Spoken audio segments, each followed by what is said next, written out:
Hi everyone, and welcome to this mini-series. Today we're going to take a quick look, and when I say quick, I mean we'll keep it under 3 minutes, of this Timex Marlin from the 1970s, and it was supposedly, to my knowledge, was made in the UK. To be honest, every information that's going to be in this review will be just approximate information, just because I can't find that much detail about these watches. So specifications first. It's mechanical, hand winding, and I've just wound it all the way, so you can't really hear it. But if you do it the other way around, this sounds exactly the same. Obviously, this is the wrong direction, but hope you can hear that. It is, let's get the measuring thingy out. It's about 35, I would say, the case size. The strap size, it's 19 and a half, I think. So yeah, this is obviously aftermarket, it's rubber. I've put a 20, I don't know if you can see that, it's written here, 20 millimeter one on it, and it sits pretty snug, but because it's rubber, it's nice and doesn't move that much, so it's actually pretty comfortable. And lug-to-lug size is, if memory serves me well, should be around 40. Yeah, just under 40. Today I'm also wearing a Timex, but this one happens to be very known. If you want a review of this one as well, just let me know. It is a weekender, but it's slightly different. So, it is a Marlin, no idea why they call it that. It's not really a diver watch or anything like that. It's 25 meters water resistant. I have not tested that because these old watches tend to be unserviceable. And speaking of unserviceable, these ones, the mechanical Raleigh-inspired watches, which, by the way, this one has another version where the hands, or one of the hands, is red, and it has like a name of some racer and like a picture of an orange helmet. Sorry, it's orange, not red, the hands. I might put a picture of that. But I think this looks much more mature, even though that one is nice too, to be honest.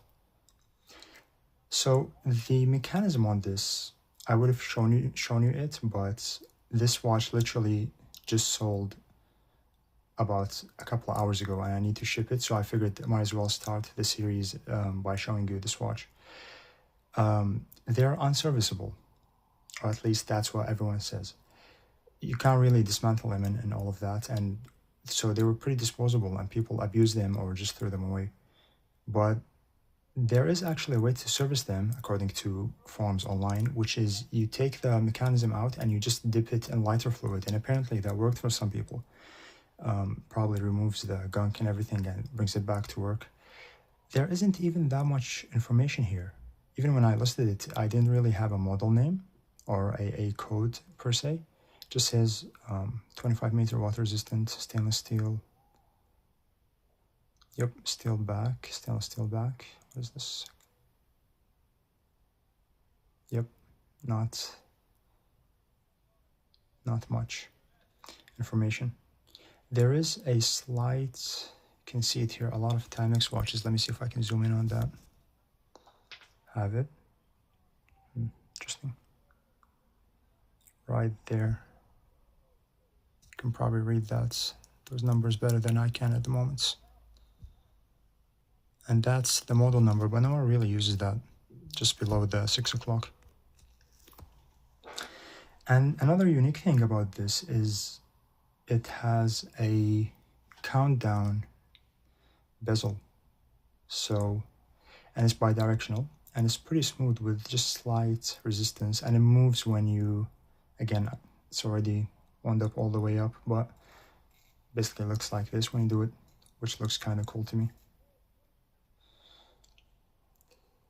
Bidirectional, and it's not that useful in everyday use, to be honest, and I can understand why many watch companies have ditched this style. But anyways, one of the downsides is you can't fast forward the dates, you can only do it this way. So there's no 2 clicks. Let's just set it to 1010 again. Close enough. And yeah, that's pretty much it. The case has a brushed and, I don't know if you can see that well enough, and a stone or rough finish. So it looks kind of cool. It wears very small. I'll show you on my also very small wrist. Let's get this Timex out of the way.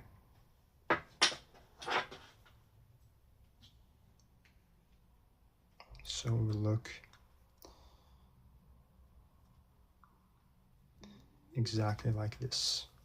I should record how big my wrist is, which is to say not very.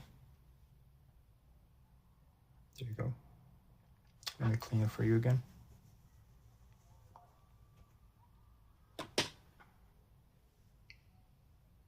Yep. As you can see, I haven't really used this strap all that much. Only them 2 holes have been used. A rubber strap goes lovely with it. It holds it in hand and it's very breathable, and you don't need to really tighten it to keep it in one place. So it has a nice rubber finish. Sorry, a brushed steel finish. What is a rubber finish? But yeah, that's pretty much it. This watch was purchased from Japan, and like a lot of Japanese watches, they're pretty well maintained. I mean, there's only just a slight aging on the hands, but that's pretty much it. And yeah, now it's back in the UK. There you go. Hope you guys enjoyed.